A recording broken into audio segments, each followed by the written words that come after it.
does anybody have any questions about my job? You know, that's really why we moved and how we ended up here, and so far so good. We like it.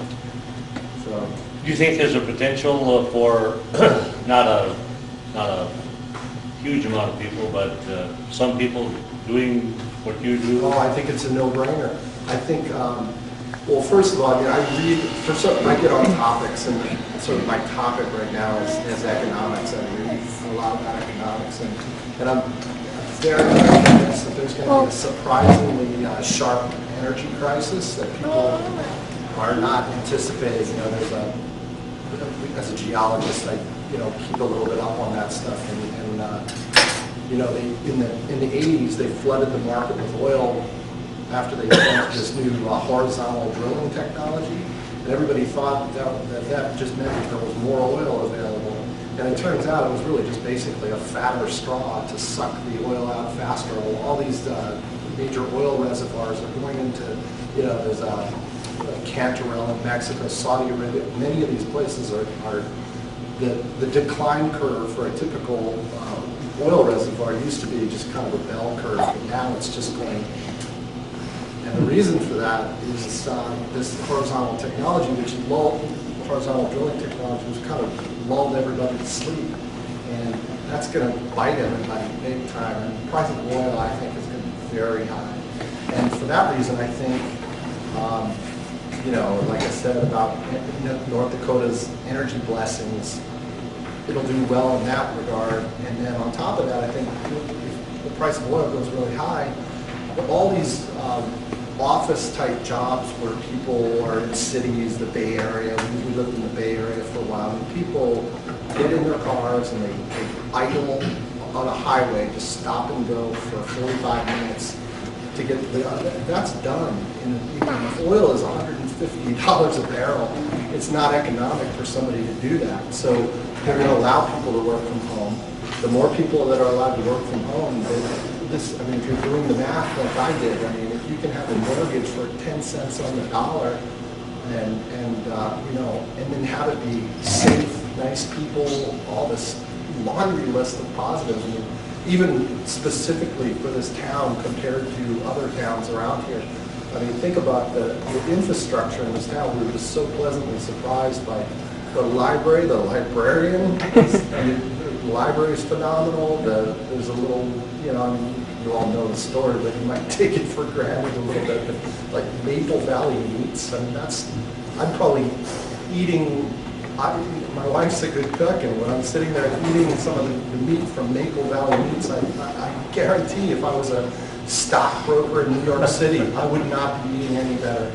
I mean, it's, you know, so yeah, in an energy crisis, I think that this, just in general, the commodities are going to do well for another, you know, we're 5 years into a 20-year cycle, so things have probably have nothing to do but, you know, go up for another 15 years, I think, in that, you know, and then generally people are educated around here and pretty sharp, as I was saying, you know, regarding the school scores. And so, you know, office type work, people will be freer to do what they want and live in a nice little town where, you know, it's safe and reasonably priced. And I don't know, it just seems like a good place, a real value.